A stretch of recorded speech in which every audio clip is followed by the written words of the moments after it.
हॉटेल्सवर धडक कारवाई, 27 घरगुती गॅस सिलेंडर्स जप्त। धुळे जिल्हाधिकारी यांच्या निर्देशानुसार पुरवठा विभागाच्या दक्षता पथकाने शहरातील हॉटेल्स व खानावळींवर मोठी कारवाई करत एकूण 27 घरगुती गॅस सिलेंडर्स जप्त केले आहेत। या कारवाईमुळे हॉटेल व्यावसायिकांमध्ये खळबळ उडाली आहे।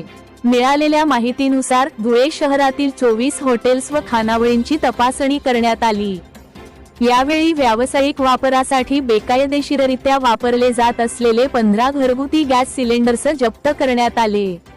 ही कारवाई सहाय्यक जिल्हा पुरवठा अधिकारी अर्चना भगत, निरीक्षण अधिकारी हर्षा महाजन, पुरवठा निरीक्षक महेश वाडिले, किशोर बडगुजर तसेच शहर तलाठी शेख यांच्या पथकाने केली।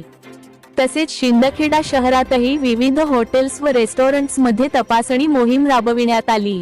या ठिकाणीही 12 घरगुती सिलेंडर्स व्यावसायिक वापरात असल्याचे आढळून आले असून ते जप्त करण्यात आले।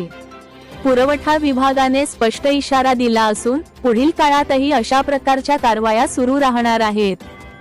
सर्व हॉटेल चालकांनी व्यावसायिक गॅस सिलेंडर्सचा वापर करणे आवश्यक असून बुकिंग नोंदवही व सिलेंडर खरेदीच्या पावत्यांची तपासणी नियमितपणे केली जाणार आहे।